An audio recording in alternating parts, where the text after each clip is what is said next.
Il ne faut pas s'y méprendre. On peut faire preuve à l'égard des Écritures d'une véritable maîtrise. Leur contenu doctrinal, de la Genèse à l'Apocalypse, peut nous être extrêmement familier. On peut prendre la défense des vérités cardinales de la foi chrétienne, mettre au service de l'Église un zèle infatigable, vouer au salut des hommes le meilleur de soi-même et n'avoir de Dieu lui-même, malgré tout cela, qu'une connaissance bien limitée.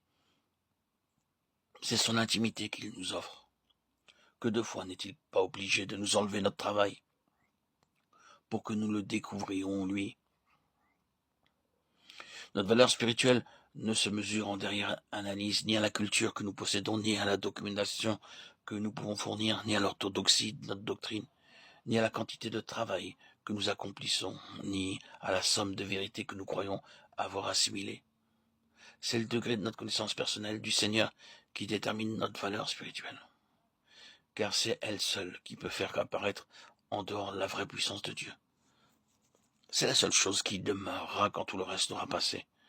Nous pouvons disparaître, mais si notre ministère est fondé sur une connaissance personnelle de Dieu, il continuera à exercer ses effets quand nous ne serons plus là. Nous pourrons nous faire du bien aux hommes suivant les ressources dont nous disposons.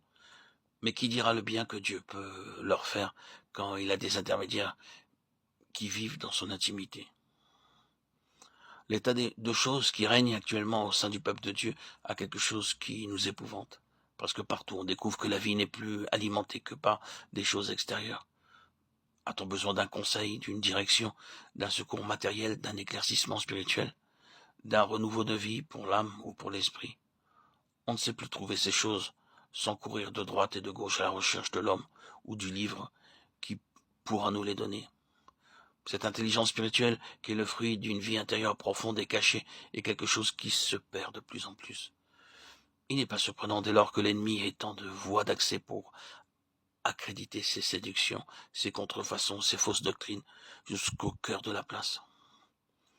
Contre de tels errements, la connaissance personnelle de notre Seigneur, cultivée sous la discipline de l'Esprit, sera toujours notre meilleure sauvegarde.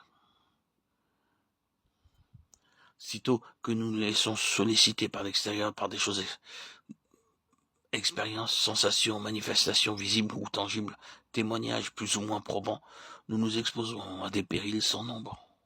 Fausse conversion, faux baptême du Saint-Esprit, démonstrations sensibles qui paraissent convaincantes, directions à suivre auxquelles on obéit passivement, comme dans le spiritisme, peuvent fort bien être octroyées par Satan si nous ne sommes pas sur nos gardes. Puis, quand nous ne sentons plus rien, il vient au-devant de notre perplexité en insinuant que nous avons probablement commis le péché contre le Saint-Esprit. Que cette suggestion trouve crédit dans notre pensée, c'en est fini. Pour ceux qui se sont ainsi laissés séduire, toutes les promesses de la parole et la vertu du sang de Christ s'évanouissent.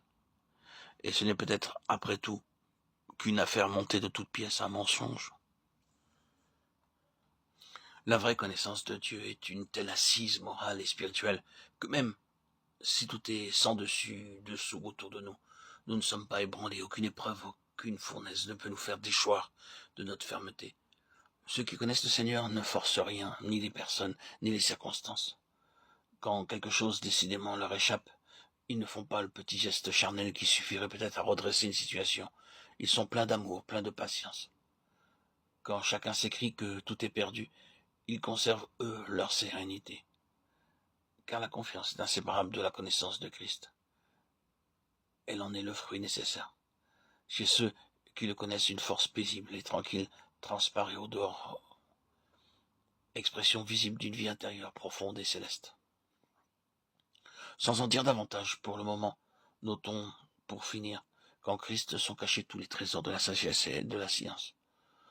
La volonté de Dieu, c'est que nos yeux s'ouvrent à cette vérité-là.